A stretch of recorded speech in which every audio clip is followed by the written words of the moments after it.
Welcome to Virtual Vanguard. Today, we're exploring the One Piece cover story regarding Caribou. If you enjoy the video, please hit the like button, leave a comment, and subscribe to our channel. Now let's jump right into it. During another peaceful day at Mermaid Cove, a scream is heard as a shadowy figure chases after two others. Upon a closer look, the figure is revealed to be Caribou, who began another mermaid kidnapping spree using his swamp powers after recovering from his defeat at the hands of Pecoms.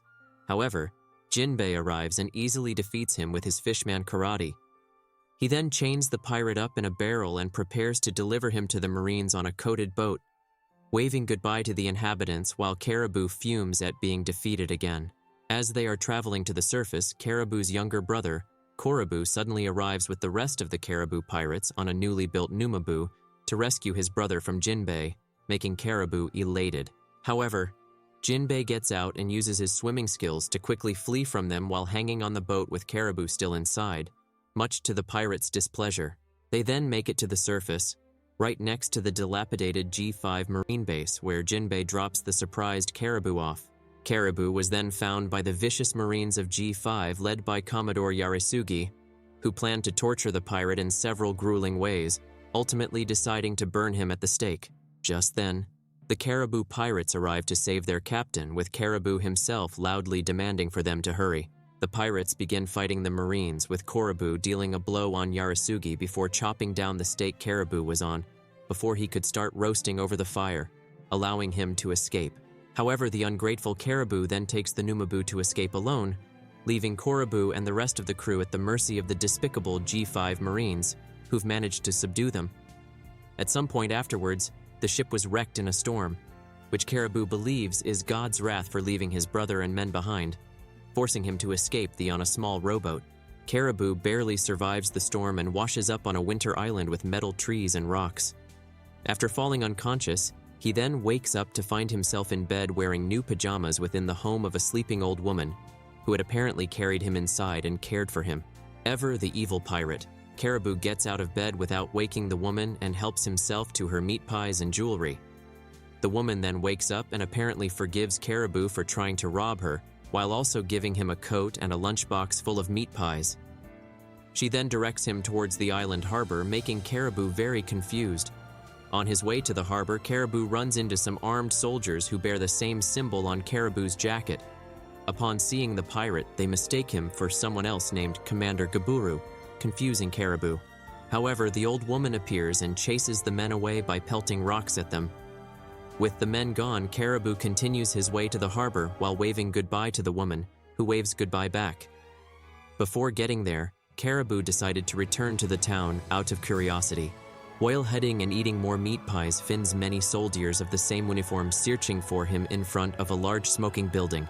Using his powers, he then investigates the building undetected and learns that it is a factory for manufacturing weapons, piquing his interest.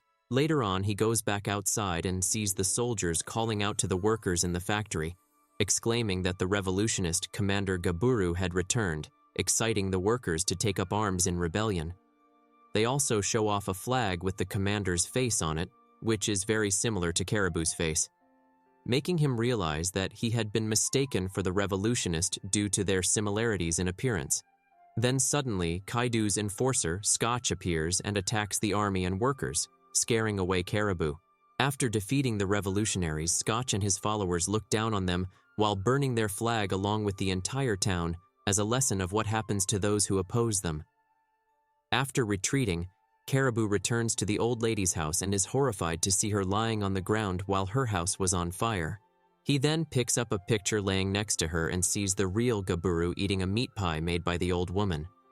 The picture is titled, "I Love Grandson Gaburu," revealing that Gaburu is the old woman's deceased grandson. The woman then wakes up and begs Caribou, who she apparently believes to be her grandson, to run away and not fight anymore.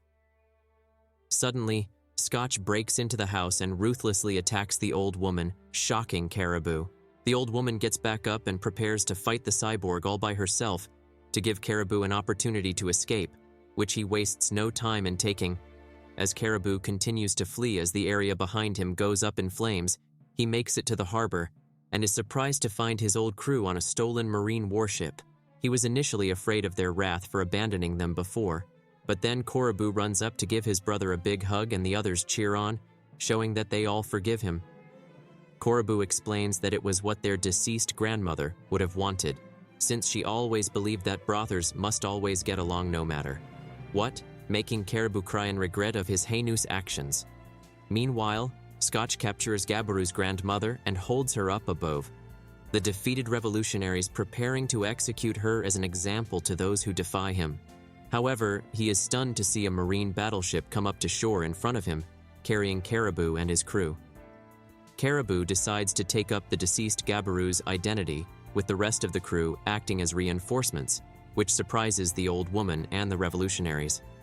While the crew holds off his subordinates, Caribou takes on Scotch himself, who attempts to riddle Caribou full of holes with his gun, but the bullets prove ineffective against the Logia user.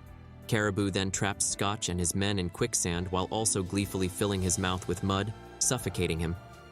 After defeating Scotch, Caribou then sinks the whole factory with his power, much to the joy of the workers, revolutionaries, and Gabiru's grandmother.